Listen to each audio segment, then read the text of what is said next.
Hey, what's up, guys? Welcome to the Honest Tattooer podcast, where we love tattooing and all of its various facets. And in today's episode, we'll be discussing tattoo collecting. What's up, Matt? Hey, what's going on, man? How you doing? I'm really doing good. What's up, Hermes? Hello. And today we have a special guest. So I'm going to just give a little introduction here because you happen to be the very first tattoo collector, tattoo client that we have here. So why don't you introduce yourself to the world out here? My name's Scott. I'm one of Matt's clients. Hey. I've been getting tattooed by Matt for a little over 4 years now, and have quite a collection from him.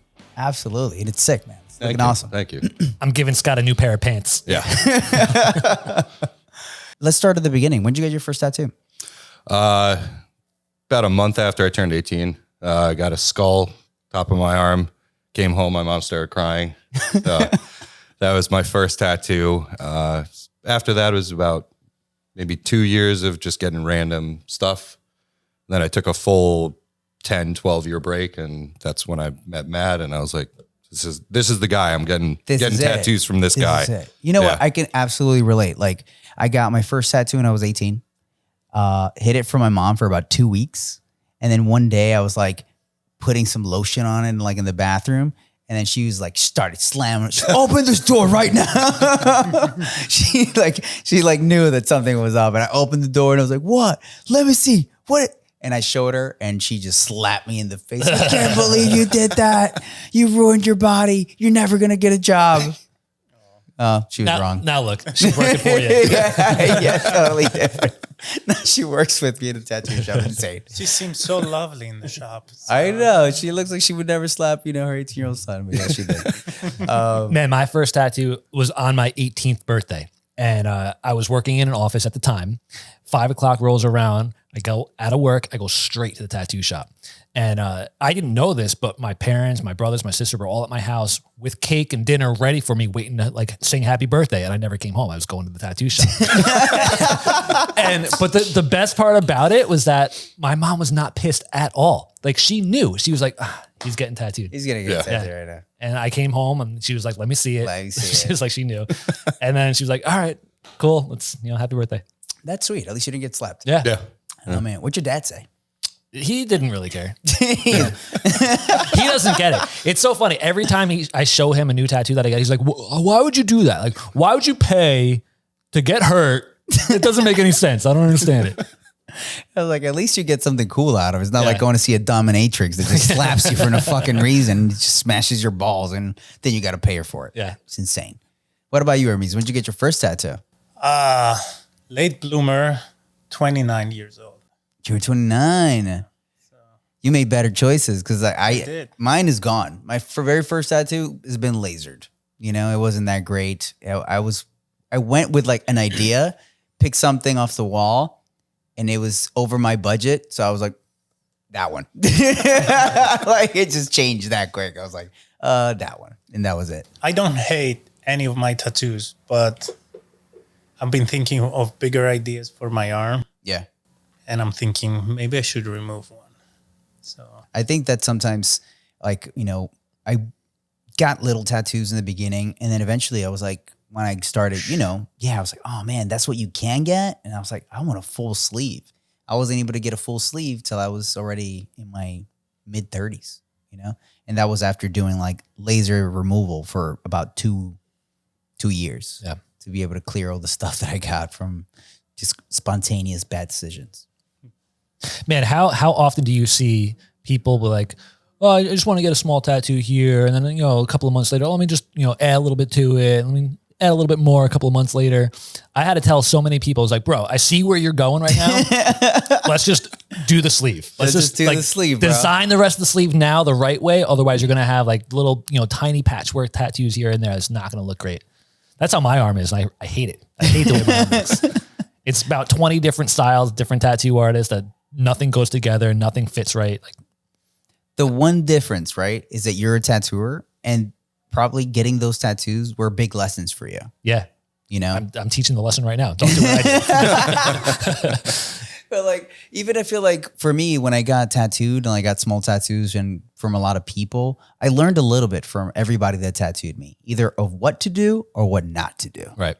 You know? And I got to see tattoos age on myself and be like, oh man, I shouldn't do what this guy did on me. You know? Like, and this comes from a tattooer standpoint of like, you know, you see your tattoos age, change, morph, and you know, whatever. Like you start seeing like something that's in a part of your body where it moves a lot more and you're like, oh wow, like that affects that, you know? Yeah. So it's like, those are little lessons that I think that if you're a young tattooer, the best thing you can do is go get tattooed by your favorite tattooers. You're going to learn so much from them.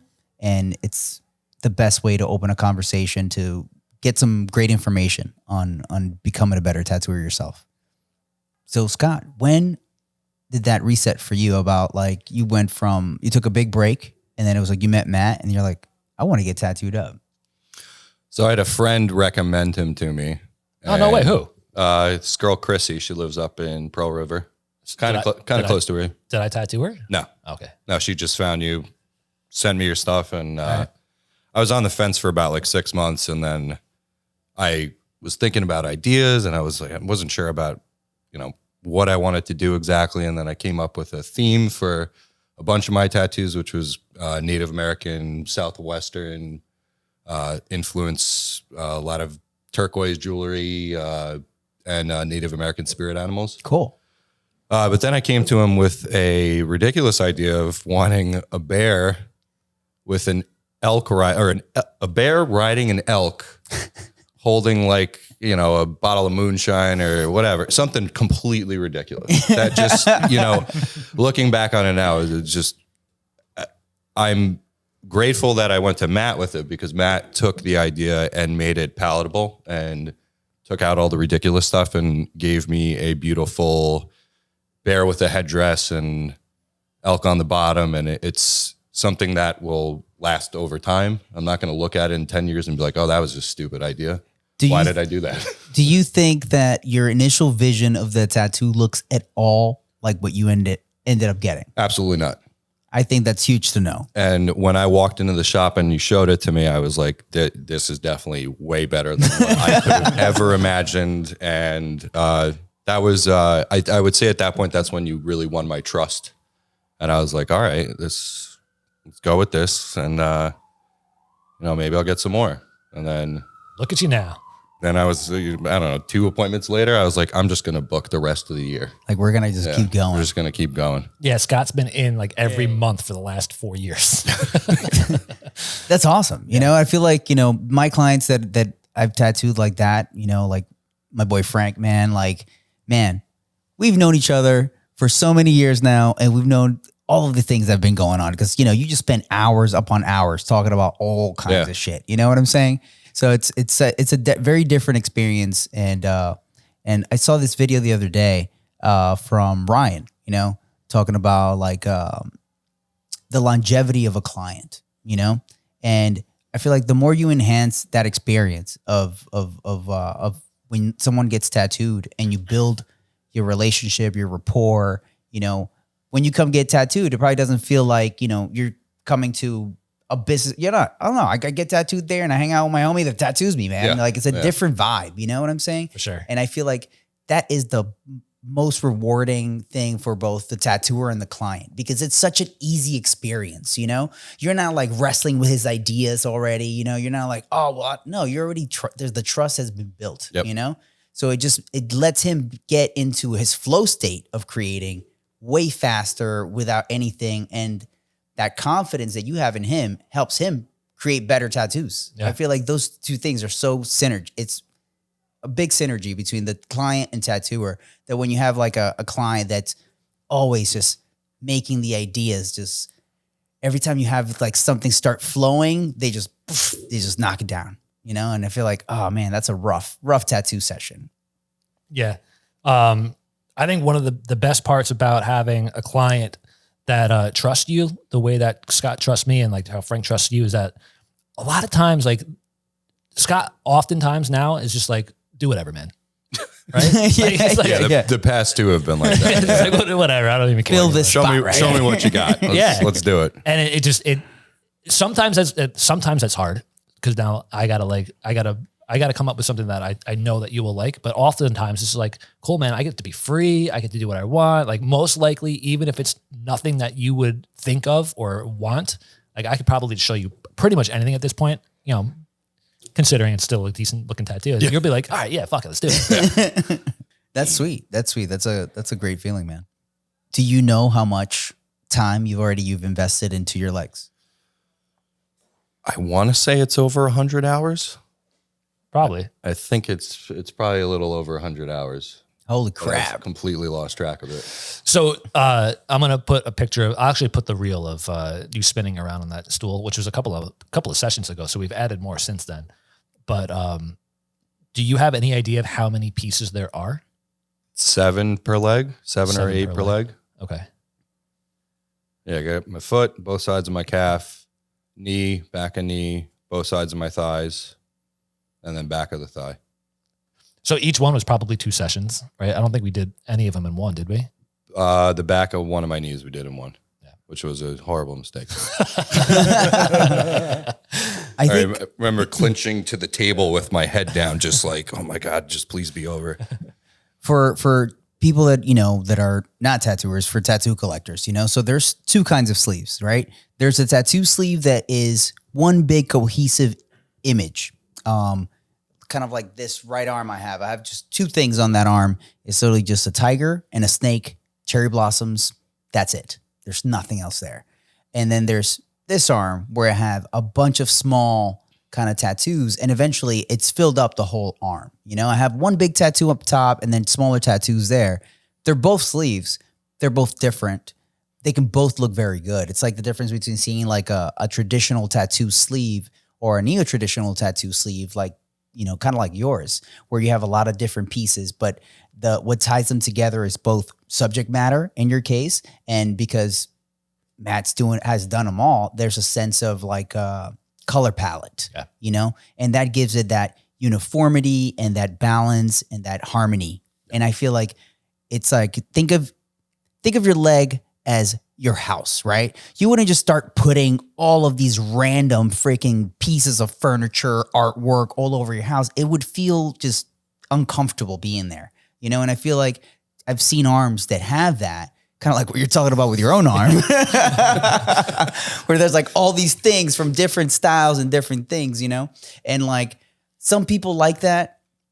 I feel like that can be cool, but not necessarily the most aesthetically pleasing, you know? Yeah. It's like going to like I said, like a random house that has all of this weird stuff. It's like, it could be unique and cool looking, but it's not going to make you feel the same way as when you go to somewhere where it's finely decorated and Yeah, it's like the college kid who's, you know, collecting just random shit he found on Craigslist to kind of fill some space, or, you know, the house that's like maybe even interior designer, you know, curated the entire house and made everything cohesive. Yeah, absolutely, totally 2 different experiences, you know. And I think that like a lot of times, you know, you have I think clients are a lot more aware of that now. Because they see a lot more stuff on Instagram. But I feel like back in the day, man, I would get people exactly what we were talking about, man. Like I get somebody that get something, first tattoo right in the middle of the arm, right? And then they're like, I want something around it so it kind of frames the top, right? Now it looks like, this is my favorite word. Can we do a quarter sleeve? A quarter. You mean just the top of your arm tattoo, bro? Just a big tattoo. Yeah, Right?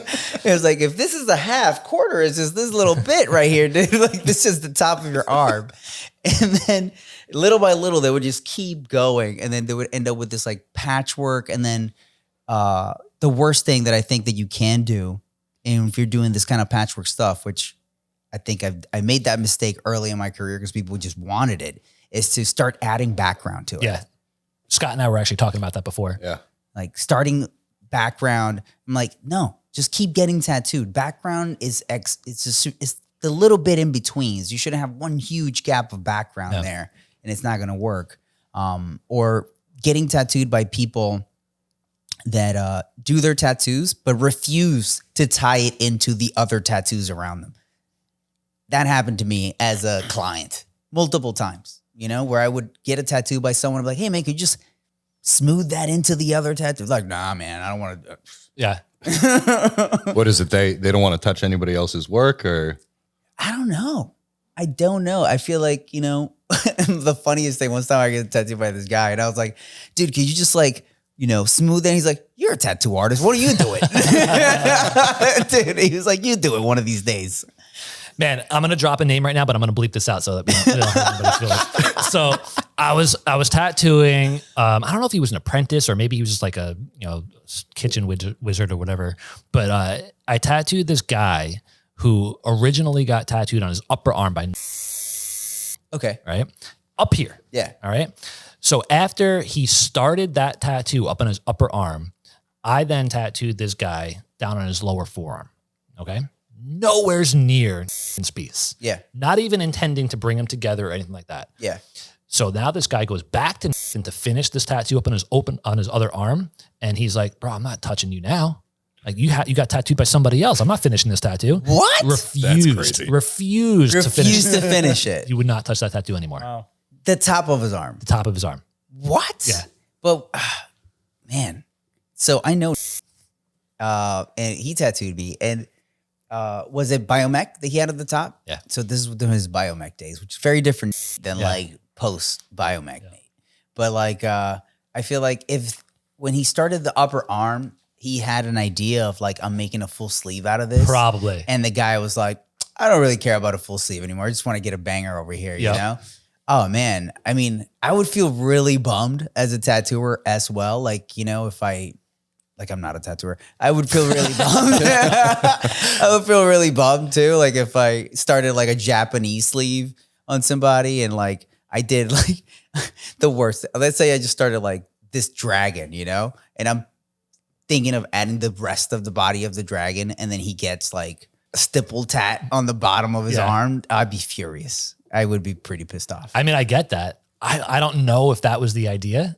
It didn't look like it had any intentions of going down the arm, but who knows? I mean, I feel like Biomech is one of those things where like those dudes are just flowing with it. Just flowing with it. Yeah. But man, oh man, what a bummer. But I think it's a great person to talk about right now. It's because like he had a huge shift in his tattooing where he did nothing but Biomech, full Biomech bodysuit on himself to the head. And then one day he was like, this kind of tattooing sucks. This is worthless. I'm never doing this again. Dropped it. He's like, colors, fuck those things. Yeah. I need some black ink and that's it, dude. And then it's like all of his own Biomech covered, bro. This is silly. What am I doing? I'm not a biomechanical man. Dude, he started covering all that shit up, which is wild. But like, I think he had that like moment where like he started seeing more and more tattoos that weren't just having the same impact, you know? And he decided to change his style altogether. Yeah. I've seen a couple of artists do that. Just completely just shift gears. Yeah. I mean, honestly, I can't imagine doing the same style for so long, year after year after year. We were talking about Joe Cap, I think with the episode with Christian. Mm-hmm. And man, he's been doing these pinups since like the 90s. And everybody keeps asking for the same fucking girl. And like, how do you not get tired of doing the same thing for so long? Famous artists like, what's his name? Pinup artist, something Vargas. I can't remember his like first name. And also like people like Muga, you know, who did like this very distinct, you know, obsessed with a female figure and drawing like, they just didn't get tired of looking at ladies and drawing them. But like, damn, what the hell is Vargas' first name? You know what I'm talking about, right? Yeah, I have his books. Yeah. I mean, they were called the Vargas Girls. The Vargas Girls. You know what I'm saying? It's like, you know, and for you guys, if you don't know what we're referring to, if you can think of like 1950s airplanes and they had those like pinup girls like on the side of the planes, that's who we're talking about. This guy there were Vargas Girls, you know? They helped a lot of dudes probably not kill themselves when they're out in war. Because they had, you know, like these beautiful pictures of girls like on their, like, oh man, there is something better if I go back home. You know what I'm saying? Alberto Vargas. Amazing artist, you know. Great for reference. And you've probably seen tons of those like of his pinup girls been redrawn. Oh yeah. Into between him and Gil Elfgren. Yeah. There's like That's basically what people like Joe Cap are just turning into their own modern version Yeah. of that. Yeah, absolutely. You ever think he has a bad day and just like does this, or like a bad week and just does the same pinup girl for like a week straight on different people? Or is he actually doing different designs every time? Or? I feel like I could use the same reference and make it look like a different girl every time. Yeah. Yeah. All you need, different clothes, different color hair, different color eyes, big lips, small nose, big, so many subtleties, And I feel like in Joe Caps, yellow highlights, no yellow highlights, you know what I'm saying? Like, it's like different things like that. And I feel like you could redraw. It's like for me, like how many times can I redraw a koi, bro? Like it's a freaking fish, bro. I'm not going to redraw the same, Yeah. There's only a few poses of a koi that really make sense and work when it comes to body parts, So it's like, stick to those few that really work. Why reinvent the wheel, And I think with like certain pinups, especially like, you remember that one time that we were talking about my shitty tattoo, the shitty pinup tattoo I did. And you were like, why don't we you focus on the bust, And it's like, yeah, that totally makes sense. Cause like once you focus on that, there's only like so many ways that you can do a bust that it's going to like work, Yeah. Add a hand, don't add a hand. And I feel like that kind of helps reinvent a little bit of what you do. But ultimately, man, I think that, and you tell me if I'm wrong, because you're a client. Clients like to see consistency in artists' work, Absolutely. So I feel like people love the fact that they've seen 3,000 Joe Cap girls and they all look similar, but they all look good. Yeah. That means that when I ask for my girl, it's gonna look, I'm gonna get something that I'm expecting, Yeah. And I feel like that's huge. And I feel like sometimes artists get caught up with the idea of like, they always have to do something different, that then nobody ever knows what to expect from them. And then it's harder for clients to take the leap with them because they're like, wow, this guy, I don't know what I'm going to get. Man. Yeah. It's always slightly, difficult. Yeah. Yeah, we were talking about that with Matt Tischler, how his faces are always the same. Yeah. And it seems like that's the reason why. Just like the clients know exactly what they're going to get. They're like, this face is going to be There's pretty. no surprise. It's going to look like this. Yeah. Yeah. I feel like it's good. Hermes, how long have you been tattooing? We forgot to do that. Oh, yes. 8 years. You've been tattooing for 8 years. Yeah. So you have a very distinct style. And for you guys that don't know, Hermes does really, really cool fine line tattoos. It took me a while to apply the illustrations I used to do before tattooing into tattooing. Yeah. So slowly I'm narrowing down that path and doing more line work, etching. Yeah, I think it's one of those things where like to do the style that you have to get really good at line work, which is a hard road in tattooing. So I don't consider myself proficient in line work, but I enjoy it. And I'm only been tattooing for 8 years. So every time I try to improve on that. Man, so that's clutch right there that he said, I'm only tattooing 8 years. Only 8. Dude, listen to that. Only 8 years. People who have been tattooing for like 2-3 years who think they're masters right now, this guy's been only tattooing for 8 years and he feels like he's still learning. You gotta... They say they have the first step of 5 years. You better know kind of what you're doing. And then 10 years, you better have figured out your shit. I haven't. So working on that. Yeah, for sure. Man, nowadays we're in a state in tattooing where there's people that have been tattooing for 3 to 4 years and they own tattoo shops full of other people that have been tattooing 2 to 3 years. Yeah. It's fucking insane. You have people who's starting to apprentice and then they fail and they open up a shop. I've seen it. Yeah. And then they're like, okay, he can work for me. It's okay. Yeah. Yeah. The blind leading the blind. Is the blind leading the blind.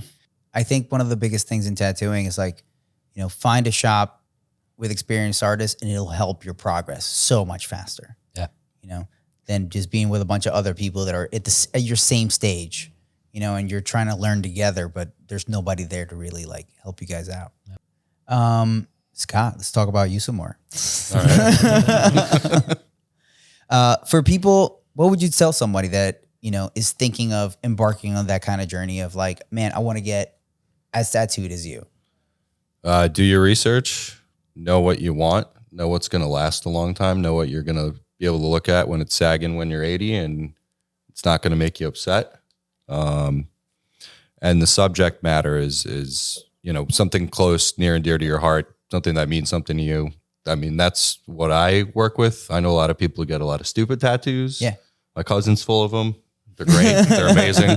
I love them. But, you know, it's really find what works for you and, you know, do your research on your artist before, you know, you just pull the trigger with somebody, you know, when you're in the moment or something like that. You know, you really, really think about what you want and how far you're willing to take it. Because you can't just, you know, yeah, I mean, you can go into a shop and just get a tattoo, but if, you know, you get if I were to have gotten an airplane on my leg and then I'm like, a year later, I'm like, you know what? No, I want to do these Native American tattoos. You know, I'm going to have an airplane on the bottom of my leg and then, you know, a guy riding a horse on top of that. It's like, you know, it doesn't make any sense. This makes no sense. As far as like embarking on this far of a journey, you know, you really want to know exactly what you want. Have you taken what's the longest break that you've taken from getting tattooed? Aside from the 10-year break, with Matt, it was just pandemic. So that was probably what, a year and a half? Not even, I don't think. I mean, we were only out of the shop for a couple of months. I think it was like maybe 6 or 7 months. Yeah, it was like 6-7 months. Yeah. So that was it. Oh wow, so that's pretty good. Yeah, and then the last break was 4. Yeah. Yeah. I think for a lot of people, like especially when I talk to them about doing sleeves or back pieces or stuff like, or really big tattoos like that, I think they have a big problem with how long do you think this is going to take to finish? Yeah, you got to get that out of your head. That's something you have to kind of turn your brain off when you're getting a huge tattoo. You can't sit there and think, I want this to be done. Oh, but my birthday's coming up and like, bro, and I'm trying to show up to my birthday with that full sleeve, just like ready to go. And I want photos. If that's your motivation, go for it. I mean, you know, Going to Vegas, I got to go to the pool party, take my clothes off. Oh my God, that's actually happened word for word, bro. I know, dude. I'm not making that up. Yeah, like word for word, bro. Like, do you think this will be healed for the pool party, bro? Because I'm fist bumping my ass off in the pool, bro. Come on. Just schedule the touch up. You know you're going to need it. For me, a lot of getting tattooed was part of like a pretty intense personal like healing process. Yeah. So getting tattooed, you know, aside from getting to spend time with wonderful Matt over here, you know, it was a time for a lot of self-reflection and letting go of things. And the tattoos were very much embedded in the meaning of that part of my life. Yeah. So it was interesting to get somewhat past that point and still be getting tattooed. So then the tattoos started taking on different meanings and stuff like that. So yeah, it's just been part of the process. Out of the spots that you've gotten tattooed, which one was the most painful? Feet suck. Once you get down by the ankle and stuff, like where it's all soft down there, I hate that. Back of the knees, probably my least favorite. I think it's wild how much anything around like your wrist or ankles, that hurts really bad.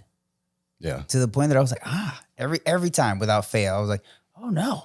Inner leg was pretty bad too. Yeah, inner leg, super, super sensitive. Yeah. I hated Was the it. inner leg worse than the back of your thigh? I think it was, for me at least. We used to get people from West Point coming down, the rugby team specifically, and they would all get a rugby ball with a K-bar going through it and then a band of lettering going around their thigh. And first of all these guys' thighs were like tree trunks, dude. Their thighs were yeah. But every single one of them, they all said the same thing. They were like, man, I thought my inner thigh was going to be bad. They said the back of the thigh, by far worst spot. Damn, the back of my thigh wasn't that bad for me. Yeah. I would say, yeah, with him, the inner thigh was not fun. I didn't like that at all. Yeah.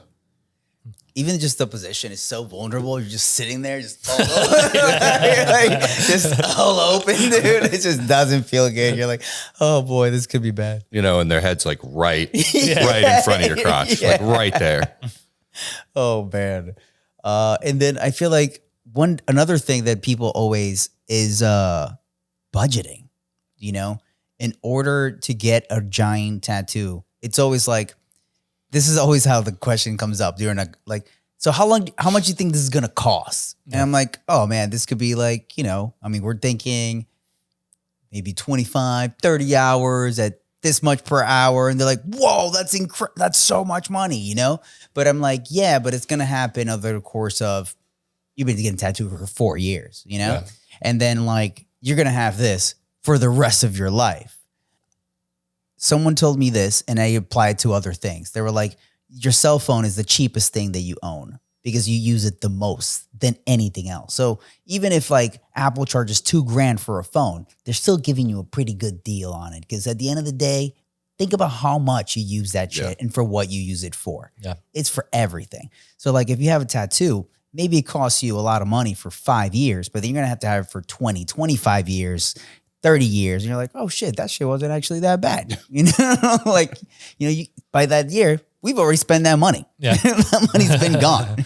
And you get to continue to enjoy that tattoo if you got it from a really good tattoo artist and did some good work on you. For sure. Yeah. And there's, also just talk to your tattoo artist. Like if I only have $600 and I'm like, hey, Matt, I only have $600. He's like, all right, we'll just do the outline today. Yeah. Let's keep going. Next appointment, we'll just do the black. I agree with that 100%. And it's like some sessions you could do, 3 hours, another session you can do, 5, 6, it's all depending. But I think that the thing that we were speaking about before, like the urgency to be there, the urgency to the finish line, and I feel like people need to get rid of that urgency of like, I just want to look tattooed. I'm like, I know you do, but it's going to be a journey. It's going to be I didn't just wake up with my dreads long, bro. I had to have the awkward stage, all that shit. Like you're gonna have to just rock an outline one summer, just the black. Just enjoy every little bits of it, And then one day you're gonna be that super heavily tattooed person. But just be consistent. I feel like it's more important for somebody to come get tattooed for 2 hours than miss tattoo sessions for months and months and months. Yeah. Or you could go the other route and just pay that rush fee. You want to get tattooed right away, and you're going to have to pay extra for it. Yeah. Because a lot more money. Yeah, there have been some that I've sat through, 6, 7 hours and just to get them done because I'm like, I want this done. Yeah, you want it finished. Yeah. And then there's others where it's, I got an owl on the inside of my leg and we did the outline, then did the shading, then colored in the green cactus, and that was it. And the owl was just not colored for a month, and I was fine with it. It doesn't matter. Yeah. It looked pretty cool too. So, and then think of it this way, so that owl we did a couple of years ago. Yeah. Right. Looking back on it now, that 1 month where it wasn't done, like how much of a deal is that now? Like thinking about like, who cares? Nothing. It was 1 month out of my entire life that the tattoo was incomplete. And you can't tell by looking at it that it was done in 2 sessions. Right. Yeah. If it were spread out, like if we did that owl a couple of years ago and then I colored it in today, you'd notice. Totally different. But just that 1 month, 2 month break that you're not going to know.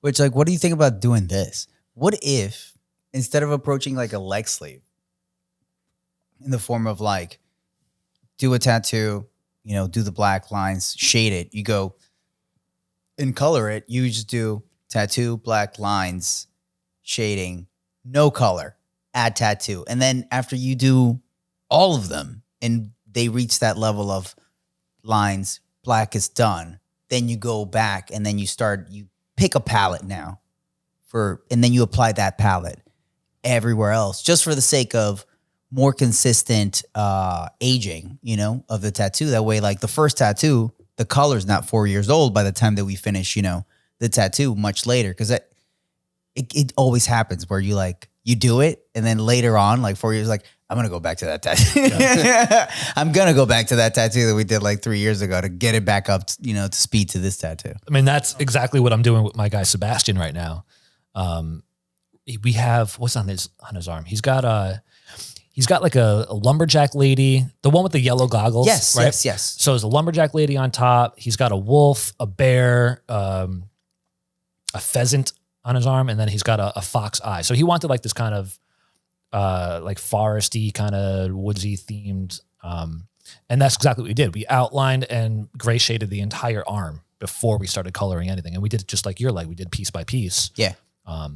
but he's blasting through that, dude. Whenever anybody cancels, he's like stalking my my calendar. Yeah. Dude, I've had people cancel and like minutes later, without me even letting anyone know, he booked that spot. I'm like, bro, how did you see that already?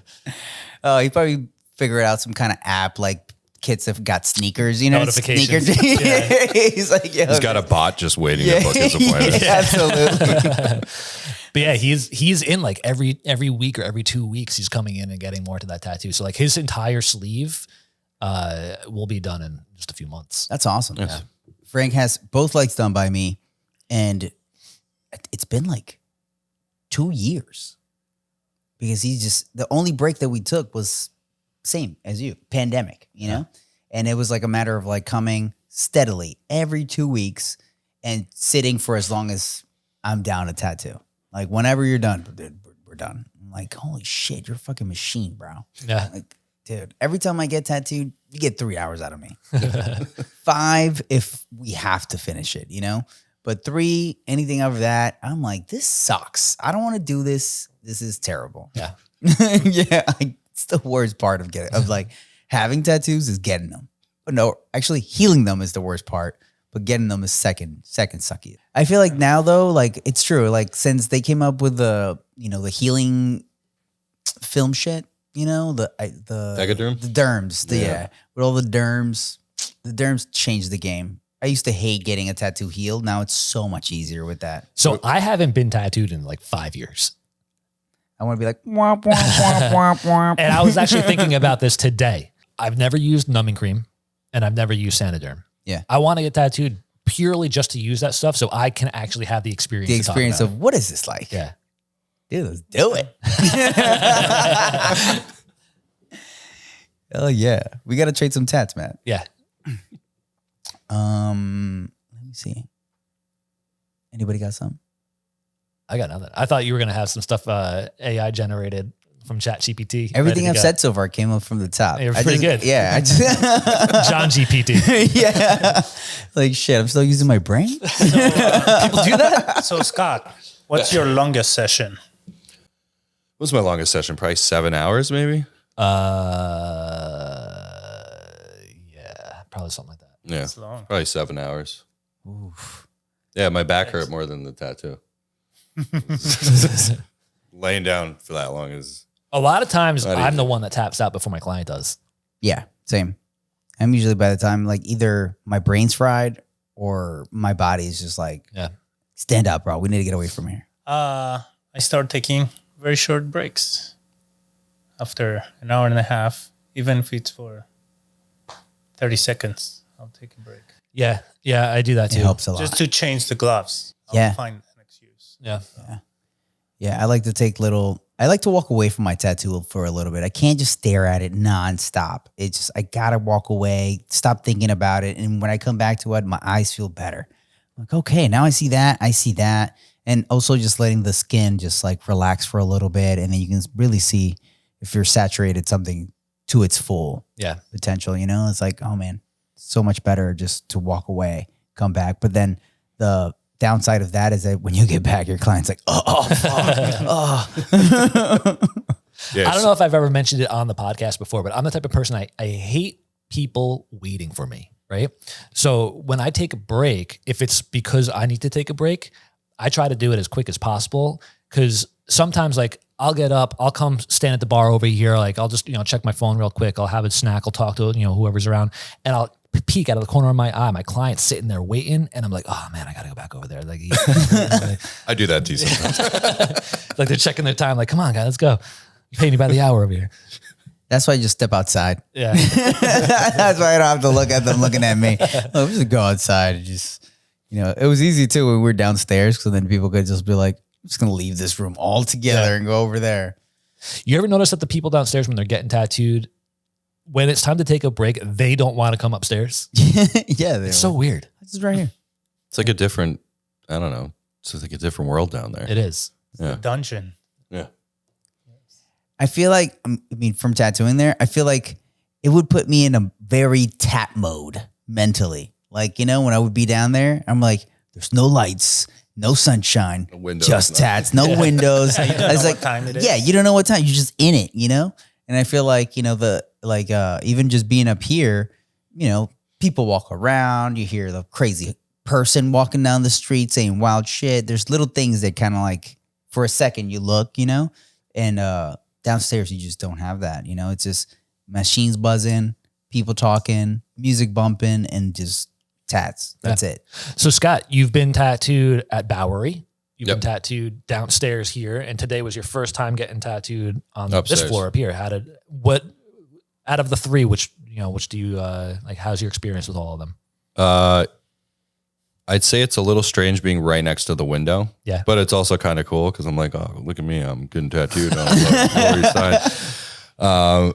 You know what I think about sometimes? You ever go to the? I think it's a Chinese food place over here on Bowery, maybe, where people are like literally eating right in front of the window. Like the window's right there, their table's right here, and everyone walking down the street just like watches them eating their dinner. Like, it makes me think about that when I'm tattooing people right here. Yeah, I could see people stopping, and it didn't really bother me. Yeah. Yeah. Downstairs, it is a little dungeon-like. Yeah. The buzzing for 6 hours, sometimes you're like, I think I'm going crazy. And then what was the other? Bowery. location? At Bowery, yeah. Oh, yeah. Bowery, it was, Semi-private. yeah, it was semi-private. It was a nice space. I enjoyed it over there. Yeah. It's nice over here, too. Don't have any quarrels with being over here. I got a client question. Yes. Yeah. Perfect. What happens if you make a mistake? Like if you're shading something and you do it in a way and you're like, oh, I don't really like this. Tattooers don't make mistakes. Okay. The only mistake a tattooer can make is misspelling something. Yes. That is the one mistake that we can make. But we don't make mistakes, 'cause I've put a stencil on backwards before. Well, I guess that is. Like I was doing a kanji piece, and obviously I can't read it. When I made the photocopy, I guess I flipped the tracing paper the other way, and not realizing it. So I made the stencil. It was actually the mirror image of it, and I didn't realize it halfway through the tattoo. I'm looking at the tattoo. I'm looking at the reference. You're like, oh shit. I'm like, so why does it look like I'm doing a different tattoo than what I'm looking at over here? And then I was like, oh fuck, it's backwards. Never told the girl. Yeah, I bet she looked in the mirror and she said, it looks perfect. She doesn't know. Even if it wasn't, she would have no idea. Like the idea of what it means is more important than what it means, especially if you get it in a different language, especially not one that's English, It's like, come on, it's the idea. But I feel like it's happened. You're tattooing someone and the person just freaking moves. Yeah. You know what I'm saying? My job as a tattooer is make it seem that like you didn't move unless it was such a bad, flinch or something like that it's like the line was then I'm going to tell you right then and there, hey, dude, you see this right here? That was supposed to be a straight line. And I'm going to put that evil on my client. Like, look, see this? You're responsible for this. Yeah. Like, oops, another blowout. One good thing, I'll teach you this. Do this for a moving client. You'll be like, hey, just grab a piece of paper and be like, hey, I want you to write your name right there. And then as soon as they start writing their name, just start going like this. Start moving that shit around. They're like, oh, okay, I get it. It's crazy that you have to do that to make them realize that. Like, like you can't draw a straight line on a moving target. Exactly. Why can't they realize that? It's like, dude, look at this. Is that easy? No. It's like, Well, I have to say, I'm the worst client when it comes to tattooing. Are you a mover? Yeah. Yeah. But that being said, so last tattoo I got was in my stomach. I sad horribly. That's that a rough place spot. sucks. I know. That sounds awful. And I should have tried numbing cream, which I didn't.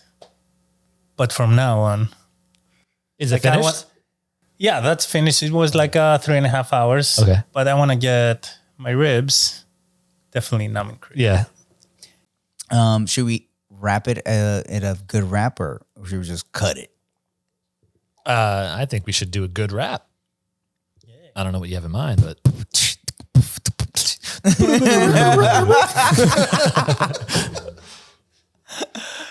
What's up, guys? Oh, no, not what's up, guys. Goodbye, guys. Anyways, thank you guys so much for tuning in. I hope you got some good information about how to get tattooed, how to become a tattoo collector. Thank you so much, Scott, for, sharing some knowledge. I hope that people, can get a lot from this episode and most of all, get brave and get some really cool big tattoos, because I feel like once you start getting tattoos and you start connecting with your connecting with your customer, we connect with our clients, then you really get to experience what it means to be a tattoo collector and to really become part of, a tattoo family that I feel like that we have here at No Idols and many tattoo shops, all over the country and the world. So thank you guys so much for joining us today, and we'll hopefully see you soon. Peace. Bye.